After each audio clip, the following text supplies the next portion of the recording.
में आज बात होगी एक ऐसी गंभीर समस्या की जो विधानसभा में भी उठता है, जिस समस्या पर वोट बैंक की राजनीति होती है, जिसको लेकर तमाम तरह के दावे और वादे होते हैं, जनता को झूठे दिलासे मिलते हैं। इन सब के बीच बस अगर इस समस्या पर अगर कुछ नहीं होता है तो वो है इस समस्या पर संज्ञान और इसका समाधान।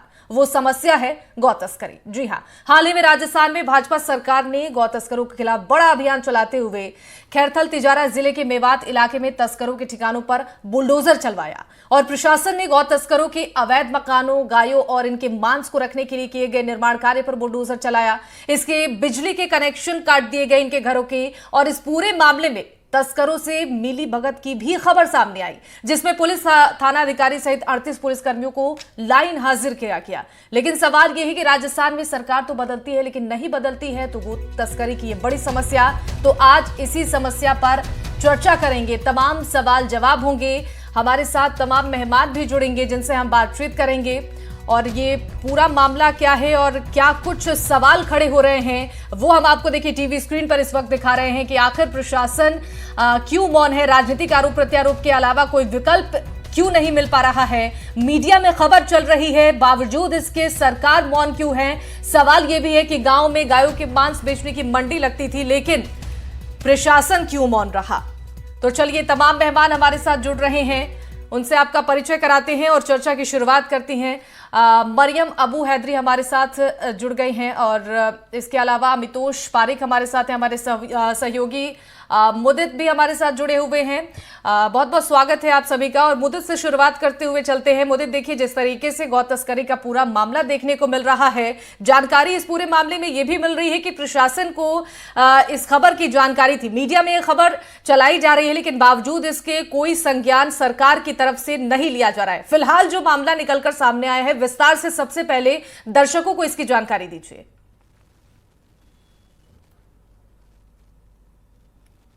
जी शिवानी, मैं आपको ये इस बात को दर्शकों को बताना चाहूंगा कि ये जो पूरा मामला है अलवर में, ये पहला मामला नहीं है जहां गौ तस्करी की घटनाएं पहली बार सामने आई हो, गौकशी की घटनाएं सामने आई हो। रामगढ़ क्षेत्र जो है हरियाणा से लगता हुआ क्षेत्र है, किशनगढ़ बास क्षेत्र हरियाणा से लगता हुआ है, तिजारा क्षेत्र हरियाणा से लगता हुआ है। अभी हाल ही में महंत बालकनाथ यहाँ से सांसद बने हैं, किशनगढ़ से पूर्व में यहाँ पर रामेत यादव रहे थे और अभी फिलहाल दीपचंद खैरिया को कांग्रेस के हैं, वही वापस जीत के आए हैं। पूरा मामला जो है ये जब सामने आया कि हरियाणा से लगती हुई जो सीमाएं हैं वहां पर पूरा रेतीला रेगिस्तान की तरह देखने को मिलता है और वहां पर बड़े बड़े टीले हैं जहां से बिहाड़ों की स्थिति जो है वो साफ नजर आती है। तो इन बिहाड़ों में ही इन लोगों ने डेरा डाला हुआ था। शहर भर और साथ ही आसपास के जिलों से, जयपुर हो चाहे दौसा हो या आसपास के जिलों से गौ तस्करी जो होती थी, ये यहाँ पर गाय लेकर आते थे और उसके बाद यहाँ पर गायों को बेचते थे और जो वहां पर रहने वाले जो लोग हैं वो इन गायों की गौकशी किया करते थे। और यहाँ पर एक बड़ी मंडी यहाँ पर चल रही थी। पूर्व में भी आज से करीब 5 साल पहले जो नौगावा क्षेत्र है वहां पर 36 गायों के शव इकट्ठे मिले थे, जहां पर भी गौकशी की शिकायत मिलने के बाद पुलिस अचानक पहुंची और वहां पर पूरा ये मामला खुलासा हुआ। लेकिन इस पूरे मामले को लेकर के एक बड़ी बात सामने जो आई है कि जिस व्यक्ति ने इसकी शिकायत की थी वो उन्हीं के ही किसी परिचित व्यक्ति के द्वारा शिकायत की गई थी। हर व्यक्ति को उसने शिकायत की लेकिन ये मामला नहीं उठा। लेकिन इस मामले में लगातार जब वीडियो वायरल हुए, मंडी के जो वहां पर वंश जो बीफ वहां पर लगातार बेचा जा रहा था, गायों की जो गौकशी हो रही थी, उस सभी को लेकर के जब वीडियो वायरल हुआ उसके बाद प्रशासन सख्ते में आया। प्रशासन ने पूरा वहां पर सर्च ऑपरेशन चलाया, आईजी खुद वहां पहुंचे, पूरे थाने को लाइन हाजिर किया गया, 4 पुलिसकर्मियों को सस्पेंड किया गया। उसके बाद दूसरे दिन वहां पर मंत्री पहुंचते हैं, वन मंत्री जो संजय शर्मा अलवर से बनाए गए हैं, उन्होंने वहां पर लोगों को जो हालात देखे, उन हालातों के बाद उनको काफी भौचक के रह गए कि इस तरह के हालातों को देखते हुए 11 गौवंश जिनके मुंह में तेजाब भरा हुआ था, ना वो चिल्ला पा रहे थे, ना पानी पी पा रहे थे और ना ही चारा खा पा रहे थे, उन गौवंशों को गौशाला भिजवाया गया। गौवंश वहां पर मिले 11। उसके बाद उन घरों जो घर बने हुए थे वहां पर सर्च ऑपरेशन के दौरान पुलिस को वहां पर कोई भी जेंट्स व्यक्ति वहां नहीं मिला, केवल महिलाएं मिली। लेकिन उस दौरान किसी तरह की कोई कार्रवाई नहीं हुई। लेकिन मंत्री वहां पहुंचे, बिजली के कनेक्शन कटवाए गए। उसके बाद शाम तक की कार्रवाई चली। उसके बाद शाम को वहां पर लगातार बुलडोजर की कार्रवाई चली, 12 मकानों को ध्वस्त कराया गया। उसके बाद राजनीति शुरू होती है, दोनों ही पार्टियों के एक दूसरे पर आरोप शुरू हुए। कांग्रेस ने बीजेपी पर आरोप लगाए, बीजेपी ने कांग्रेस पर आरोप लगाए, लेकिन इस पूरे घटनाक्रम को लेकर के जिम्मेदारी किसी ने नहीं ली। जो अधिकारी कर्मचारी इसमें संलिप्त थे उनको लेकर के अभी तक जो बात की जा रही है, जांच की बात की जा रही है, कार्रवाई अभी तक किसी के ऊपर नजर नहीं आई है। 5 आरोपियों को पुलिस ने अभी गिरफ्तार किया है और करीब 22 लोग इसमें नामजद माने जा रहे हैं। जो नामजद वहां रह रहे थे उन लोगों को अभी पुलिस ने नामजद किया है। और मुख्य बात जो है, अभी भी आरोप प्रत्यारोप का दौर जारी है, लेकिन बड़ी जिम्मेदारी लेने के लिए अभी भी कोई तैयार नहीं है। जी शिवानी। बिल्कुल सही कहा आपने। चलिए इस सवाल का जवाब ले लेते हैं। अमितोष पारिक जी हमारे साथ हैं, वीएचपी प्रवक्ता हैं। अमितोष जी, आपसे ये जानना चाहेंगे, जिस तरीके से मामला निकलकर सामने आया है, प्रशासन की जिम्मेदारी बनती है, लेकिन चुप्पी क्यों साधी जा रही है? आखिर इसके लिए जवाबदेही किसकी है? देखिए, सबसे पहले तो मैं ये बताता हूँ कि विश्व हिंदू परिषद चाहे कोई सी भी सरकार हो, गौ रक्षा को बचाने के लिए हमेशा तत्पर रहा है। और अगर आंकड़े बताओ तो गौ रक्षक दल के अंदर में राजस्थान के अंदर में 200 कार्यकर्ता है जो गौ रक्षक को बचा रहे हैं, गौ को बचाते हैं। 70,000 से 1 लाख गौवंश पूरे भारतवर्ष में हर साल बचाया जाता है। और यही है कि चाहे कोई सी भी सरकार हो, विश्व हिंदू परिषद का दल, गौ रक्षा दल हमेशा गौवंश को बचाने में लगा रहता है। बात आती है चुप्पी साधने की, तो आप ही देखिए कि यार पहली बार ऐसा हुआ है शिवानी कि किसी ने चुप्पी साधी और गौवंश पे राजनीति नहीं हुई हो। आप भी देखिए, तो 20 नवंबर 1948 से चल रहा है इस देश में, जब गौवंश को स्लॉटर करने के लिए बैन की लोक कॉन्स्टिट्यूएंट असेंबली में बात करी गई थी, तब भी नहीं करा गया। उसके बाद जब उसको लगातार लेके आए तो सुप्रीम कोर्ट के न्यायालय में भी करा कि गौवंश की स्लॉटर को बंद कर दिया जाए, लेकिन उसको चैलेंज कर दिया जाता है। फिर कहीं उसमें पार्शियली अपहेल्ड कर दिया जाता है, तो कहीं पूर्ण कर दिया जाता है। 2021 में इलाहाबाद हाईकोर्ट में Javed versus state of UP में इलाहाबाद हाईकोर्ट ने कहा कि इसको मूल अधिकार घोषित कर दिया जाए। क्यों नहीं करा जाएगा मूल अधिकार? जब खाने वाले ये बोल सकते हैं कि हमारा मूल अधिकार है राइट टू ईट, तो राइट टू लाइफ, और जो वर्शिप कर रहे हैं उनका भी गौवंश का राइट टू फंडामेंटल राइट आता है। हाँ। तो ये आर्टिकल 48 दिक्कत का आ रही है शिवानी, दिक्कत आ रही है कि भारत के संविधान में आर्टिकल 48 डीपीएसपी में इसको रख दिया गया है, जो कि इन्फोर्सिबल है या चैलेंजेबल नहीं है, पर इनके ऊपर में कड़ी कार्रवाई करना। और इस तरह का जो प्रकरण हुआ है, अगर आपको मैं आंकड़े बताऊं तो आप देखिए कितना हैरानजनक है। कितनी बड़ी मंडी चल रही है, 50 घरों में रोज जा रहा था, और देखिए पूरे मंथली 600 गायें काटी जा रही थी।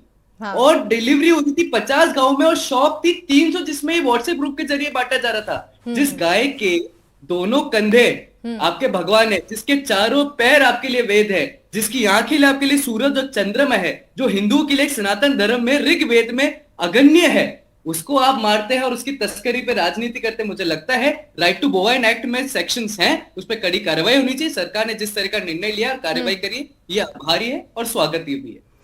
बिल्कुल सही कहा आपने। एक बार मरियम जी के पास चलते हैं। मरियम जी, देखिए जिस तरीके से बातचीत ये हम कर रहे हैं इस मामले पर, गाय की पूजा की जाती है, माता कहा जाता है, लेकिन जिस तरीके से तस्करी की खबरें निकलकर सामने आ रही हैं, प्रशासन के नाक के नीचे से इस तरीके से तस्करी हो रही है, इसकी जानकारी भी शायद प्रशासन को है, चूंकि मिली भगत की भी खबरें सामने आ रही हैं, लेकिन कहां तक ये जायज है इस तरीके से चुप्पी साधना, इन मामलों पर कोई जवाब ना देना, और जब चुनाव नजदीक आए तो तमाम बड़े बड़े दावे और वादे करना? बिल्कुल बिल्कुल सही कहा आपने। और मैं सरकार का ध्यान इस बात पे आकर्षित करना चाहूंगी कि इसकी शुरुआत कहाँ होती है। इसकी शुरुआत मतलब इतने सारे गाय आती कहाँ से है, वहीं से तो प्रॉब्लम शुरू होती है पहले। हाँ। है ना? तो let's look at illegal dairies, जो ये डेयरी इंडस्ट्री है। हेलो, हाँ जी, हाँ जी, आपकी आवाज आ रही है। जो डेयरीज है जी, उनसे ही तो शुरू होती है। हम एज अ पब्लिक जो हम डिमांड करते हैं डेयरीज की, हम पनीर की इतना डिमांड करते हैं, हम मिठाइयों इतने भर गए मार्केट में, वहां से तो इसकी शुरुआत होती है। अगर इतने सारे गाय पैदा ही नहीं होती, और अगर सरकार एकदम स्ट्रिक्ट लॉज बनाती कि गौशालाओं को बछड़े को लेना पड़ेगा, ड्राई काउस को लेना ही पड़ेगा, अगर डेयरी इंडस्ट्रीज को एक जैसा एक टैक्स होता है ना, जो वेस्ट ऑफ एन इंडस्ट्री, क्योंकि ये गाय है क्या, for the industry it is the waste, ये वेस्ट है एक तरह से डेयरी इंडस्ट्री का जी। तो ये कहाँ जाएगी? अगर इसका हम कोई भी समस्या नहीं, सोल्यूशन समाधान नहीं निकालेंगे तो ये समस्या बढ़ती जाएगी। तो पहले हमको इस प्रॉब्लम को सॉल्व करनी है। एज एन एक्टिविस्ट, मेरी my only side is the welfare of the cows, the welfare of the male calfs, the welfare of in general के डेयरी इंडस्ट्री में होता क्या है, गौ माता बोल लेते हैं हम पक्का।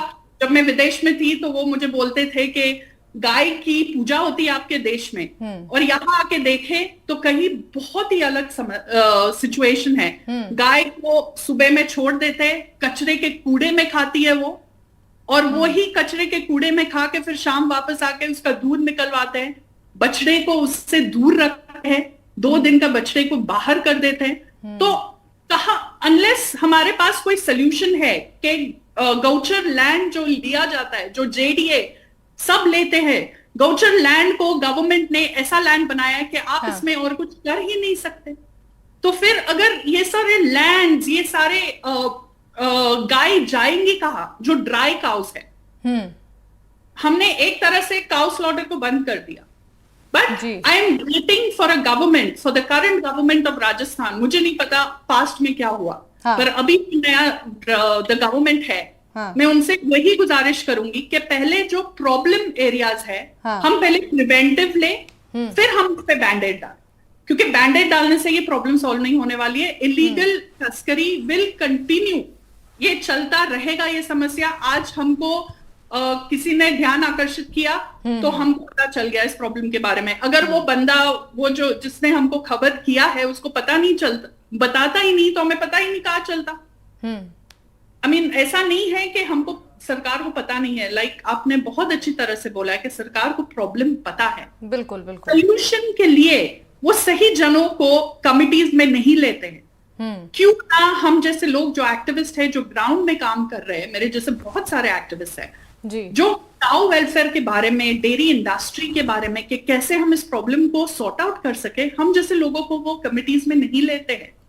सो इट इज टाइम कि हमने पूरा रिसर्च किया, बहुत सारे एनजीओज है देश भर में जिसने राजस्थान के डेयरी इंडस्ट्री और काउ तस्करी के ऊपर बहुत सारा रिसर्च किया, फिर हम जैसे लोगों की सुनवाई नहीं होती। सो अभी इस तरह से हमको एनडीटीवी में बुलाया गया है, so I am very thankful, but we need to find a solution. ये बोल के कि हमने इतने काउ को किडनैपिंग, स्मगलिंग से बचाया है या पकड़ लिया है, अब ये सारे गाय जाएंगी कहाँ, कौन इनको लेगा, कौन सा गौशाला इनको लेगा, ये दूध नहीं दे पाएगी। सो एक तरफ से हमने बंद किया है और एक तरफ से प्रॉब्लम जारी है। Artificial insemination, animal husbandry is the policy of the state government. Rajasthan में पशुधन बोला जाता है, पशु वेलफेयर नहीं बोला जाता है। तो ये एक बहुत बड़ी समस्या, हमको रूट्स में जाना पड़ेगा। बिल्कुल सही कहा आपने, समस्या के समाधान पर फोकस करने की ज्यादा जरूरत है, जो कि समस्या से वाकिफ है प्रशासन और सरकार दोनों ही। अमितोष जी के पास चलते हैं। अमितोष जी, देखिए जिस तरीके से आपने सुना, मरियम जी ने जो भी पॉइंट्स रखे हैं, वाकई उन पर सोचने की, विचार करने की बेहद जरूरत है इस वक्त। हालांकि प्रकाश डालने की कोशिश मीडिया में जब खबरें चलती हैं उस वक्त ही की जाती है, उसके बाद ये मुद्दा, ये मसला दब जाता है। हालांकि अभी की अगर हम बात करें, राजस्थान के कई जिलों से ये खबरें निकलकर सामने आती हैं। अलग अलग जिलों में हम देखते हैं कि गौ तस्करी की तमाम खबरें आती हैं, प्रशासन की मिली भगत होती है, मीडिया में खबरें चलती हैं और फिर मामला शांत हो जाता है। कहीं ना कहीं इस पूरे मसले पर जरूरत है प्रशासन को भी गंभीर होने की, तभी समस्या का समाधान हो पाएगा। क्या विचार है आपका इस पर?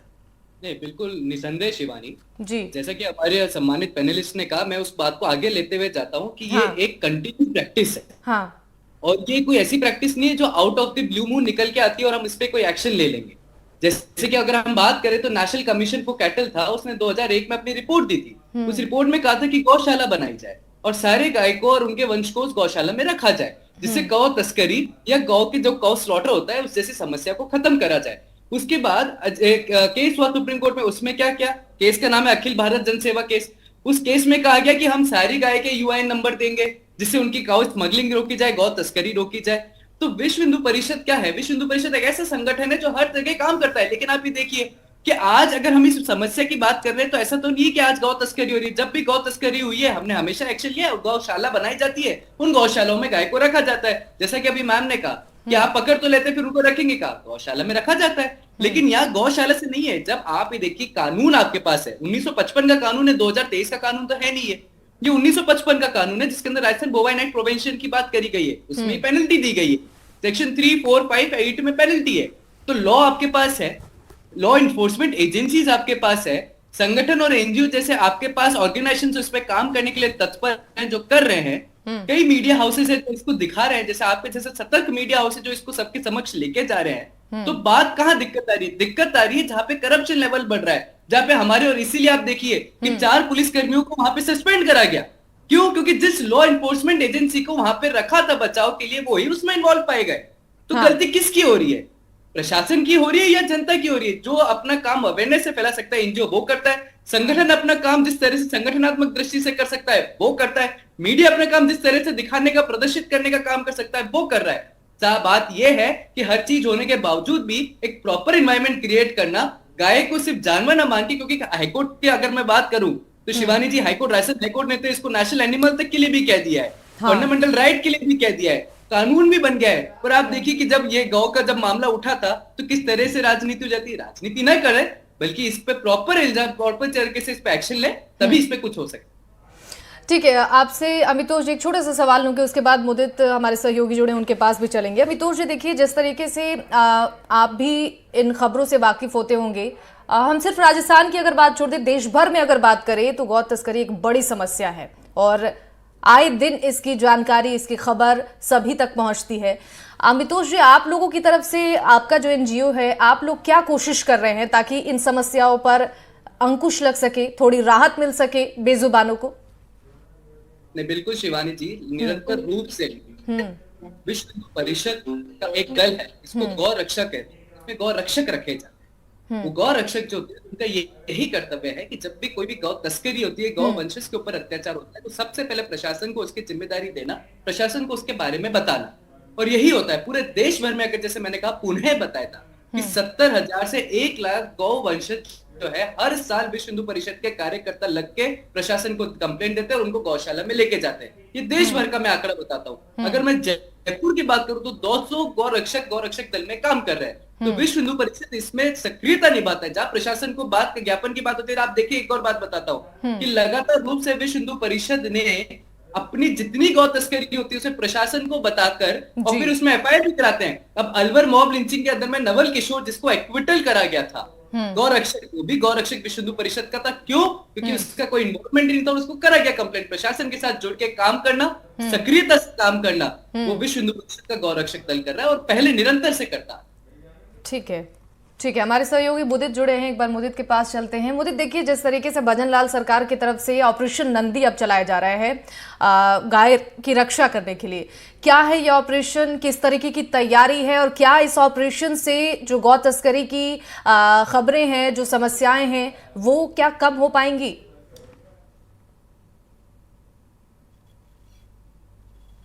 जी शिवानी, मैं बताना चाहूंगा, ये जो पूरा ऑपरेशन है, ये ऑपरेशन नंदी इसी बात को लेकर के बनाया गया है कि जो आईजी भरतपुर है, उन्होंने इसको वहां पर चलाया है। मेवात से जुड़ता हुआ इलाका जो भरतपुर का है, वहां पर ये ऑपरेशन चलाया गया और इस घटना के दूसरे दिन ही इसकी ऑपरेशन नंदी की शुरुआत की गई थी। तो इस ऑपरेशन नंदी में यही मोर्चा रखा गया था कि जितने भी गौ तस्कर हैं, उनके जो रूट है, उन पर सभी तरह से कार्रवाई की जाए।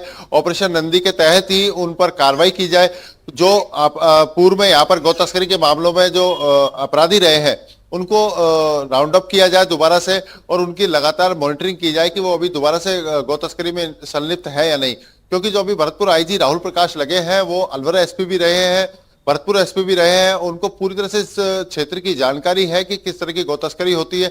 उन्हीं के कार्यकाल के दौरान ही यहाँ पर पहलू खान हत्याकांड के जो घटना सामने आई थी, पहलू खान के साथ जो मारपीट के बाद उसकी मौत हो गई थी, उस मामले को लेकर के, वो भी गायों को लेकर के हरियाणा जा रहा था। और रकबर खान जो मामला हुआ था, रकबर खान की जिस नवल का अभी सर ने जिक्र किया, तो उस दौरान भी वो वहां पर ये घटना हुई थी। वो सभी इन पहलुओं को जानते हैं। उसी के तहत ही यहाँ पर इस क्षेत्र में, हरियाणा से लगते हुए ये बॉर्डर है, यहाँ पर ये ऑपरेशन चलाया जा रहा है लगातार। और अभी जो क्षेत्र बिहड़ों की तरह से बना हुआ है, पहाड़ियों की तरह से बना हुआ है, वहां पर ड्रोन के माध्यम से अब मॉनिटरिंग शुरू हो चुकी है। ड्रोन के माध्यम से अब ये मॉनिटरिंग पुलिस कर रही है कि किस क्षेत्र में मकान बने हुए हैं पहाड़ियों में, या कहां पर किस तरह की गोकशी वगैरह हो रही है। तो इन सभी चीजों को जांचने के लिए अब लगातार सर्च ऑपरेशन किए जा रहे हैं पुलिस की तरफ से। भरतपुर रेंज पुलिस ने लगातार ये ऑपरेशन शुरू कर दिए हैं। अलवर पुलिस के चारों जिलों की पुलिस के साथ मिलकर के ऑपरेशन शुरू कर दिए गए हैं। लेकिन अलवर पुलिस के जो अभी ऑपरेशन हुए हैं, वो केवल अभी किशनगढ़ क्षेत्र में किए गए हैं, लेकिन और भी कई क्षेत्र जो तिजारा से लगते हुए हैं, हरियाणा से जुड़ते हुए हैं, भिवाड़ी क्षेत्र में भी अभी ऑपरेशन किए जाएंगे। इसके तहत माना जा रहा है कि जो ये तस्कर हैं, अगर ये गाड़ियां लेकर के राजस्थान में कहीं प्रवेश करेंगे ही नहीं तो फिर गायों की तस्करी नहीं होगी, और तस्करी नहीं होगी तो उसके बाद गौकशी की घटनाएं भी उन पर भी लगाम लग सकती है। जी शिवानी। ठीक है मुदित, मरियम जी के पास एक बार चलते हैं। एनिमल एक्टिविस्ट हैं आप मैम, इस मसले को आप बहुत ही नजदीक से समझ रही होंगी, क्या राय देना चाहेंगी आप प्रशासन को, सरकार को, और साथ ही साथ क्या ऐसा उपाय हो इसके लिए ताकि गौ तस्करी पे लगाम लग सके, और साथ ही साथ हमारे जो दर्शक इस वक्त सुन रहे हैं आपको, उनके लिए भी क्या मैसेज आप देना चाहेंगे? बिल्कुल, जैसे मैंने पहले कहा कि ये शुरुआत होती है डिमांड से। एक डिमांड है और एक सप्लाई है। तो इट्स बेसिक इकोनॉमिक्स जो इस देश में चलता है। Every country works on economics, बराबर है। तो अगर हम इस डिमांड को ही कम करें तो फिर सप्लाई कम हो जाएगी। और सप्लाई क्यों कम हो जाएगी? क्योंकि डिमांड है ही नहीं। So it's common sense. दूसरी बात है करप्शन, जो आई थिंक मेरे को पैनलिस्ट ने भी बात किया है, वो करप्शन की बात। ये बहुत चलता है, नगर निगमों में चलता है, हर जगह चलता है। मतलब पशु के जो अधिकार है वो सिर्फ गाय की नहीं है, वो डॉग्स की भी है, हर पशु के राइट्स है। पर गाय का एक स्पेशल मामला हो जाता है क्योंकि एक हिंदू सनातन धर्म में इसका बहुत ही इंपॉर्टेंट रोल है। बट अगर इस देश में ज्यादातर हिंदू है तो फिर मैं पूछना चाहूंगी कि गाय की समस्या इतनी क्यों है? मैं डॉग्स की समझ पाऊंगी, मैं कैट्स की समझ पाऊंगी, मैं पिग्स की समझ पाऊंगी, पर गाय की तस्करी या गाय का स्लॉटर या गाय को जो अब्यूज होता है डेयरी इंडस्ट्री में, ये क्यों है? ये इसलिए है क्योंकि इस देश में करप्शन को हर लेवल में चलता है। मैं आपको एक बहुत जी बिल्कुल आपकी आवाज या एक कोई भी पशु की कंप्लेंट, आवाज आ रही है? हाँ जी, आपकी आवाज थोड़ी ब्रेक हो रही है मैम, कुछ नेटवर्क इशू है। अमितेश जी के पास चलते हैं, हमारे सहयोगी भी हमारे साथ मुदित हैं, लेकिन सबसे पहले एक बार चलते हैं अमितोष जी के पास। अमितोष जी, देखिए सरकारें बदलती हैं, विधानसभा चुनाव, लोकसभा चुनाव जब नज़दीक आते हैं तो तमाम दावे और वादे किए जाते हैं, पशुओं की रक्षा की जाएगी और जो भी इस तरह की समस्या है उसका समाधान किया जाएगा, लेकिन बावजूद इसके कोई असर, कोई फर्क नहीं देखने को मिल रहा है, फिर वही चीजें बार बार हो रही हैं।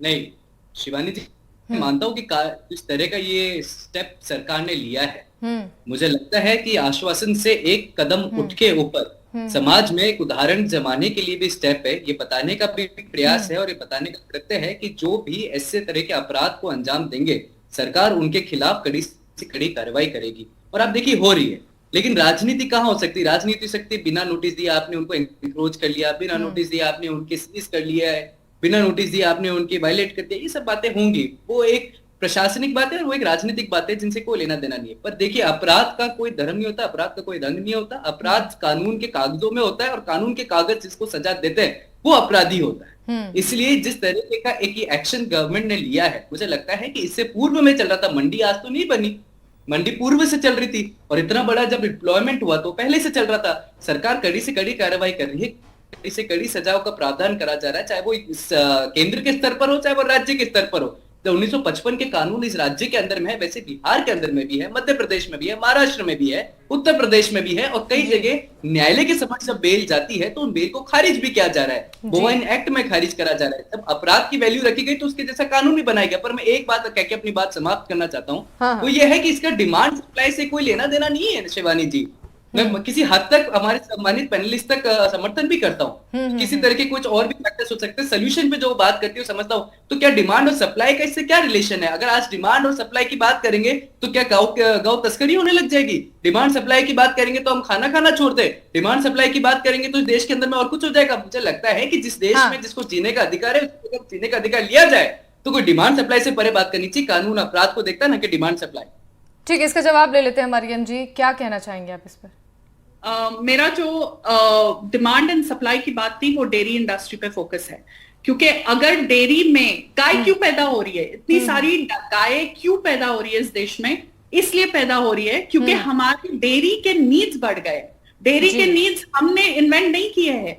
किसने इन्वेंट किया है? डेयरी इंडस्ट्री ने इन्वेंट किया है। उन्होंने हमको इतने सारे मिठाइयां दी है जो हमारे माँ बाप ने सुने भी नहीं होंगे। इतना सारा पनीर जो हमारे ग्रैंड पेरेंट्स से सुना ही नहीं होगा। पनीर तो इस देश का है भी नहीं। पनीर तो ईरान से आता है, मिडिल ईस्ट से आता है। पनीर इस देश का है भी नहीं। तो ये 2 generations या 1 generation अगो ये डेयरी इंडस्ट्री कॉन्स्टेंटली इन्वेंट कर रहे हैं नए नए डेयरी सेल करने के तरीके, और हम जैसे बहुत सारे लोग इस देश में इसके शिकार बन जाते हैं। तो ये समझना जरूरी है कि public is responsible to cause the demand, और इस डिमांड को फीड करने के लिए एक हमारा एक सप्लाई बन रहा है। आर्टिफिशियल इंसेमिनेशन की बात कीजिए, ये आर्टिफिशियल इंसेमिनेशन बहुत ही it's becoming the policy of the Rajasthan government which it shouldn't. ठीक है। क्यों आर्टिफिशियल इंसेमिनेशन क्यों है? आर्टिफिशियल इंसेमिनेशन इसलिए है क्योंकि हमको फीमेल काउस चाहिए मोर एंड मोर। अब ये सारे फीमेल काउस एक दिन बूढ़े हो जाएंगे, एक दिन दूध देना बंद करेंगे, तो ये जाएंगे कहाँ? बिल्कुल, इस मसले पर भी ध्यान देने की जरूरत है। आपने बहुत सही मुद्दा उठाया है। तो चलिए अब देखना ये होगा, जो ये खबर हम लगातार चला रहे हैं और प्रशासन की मिली भगत की खबरें भी सामने आ रही है। इतने दावे और वादों के बाद भी, सरकारें बदलने के बाद भी समस्या जस के तस है। लेकिन क्या अब आगे जो खबरें निकलकर सामने आ रही हैं गौ तस्करी की, उस पर कमी लगती है कि नहीं, प्रशासन की नींद खुलती है कि नहीं, ये देखना बेहद जरूरी है। आप दोनों मेहमानों का बहुत बहुत शुक्रिया। मुदित हमारे सहयोगी हमारे साथ जुड़े थे, आपका भी बहुत बहुत शुक्रिया। और चलिए इसी के साथ इस खास बुलेटिन में फिलहाल के लिए बस इतना ही। तमाम खबरों के लिए आप देखते रहिए एनडीटीवी राजस्थान। नमस्कार।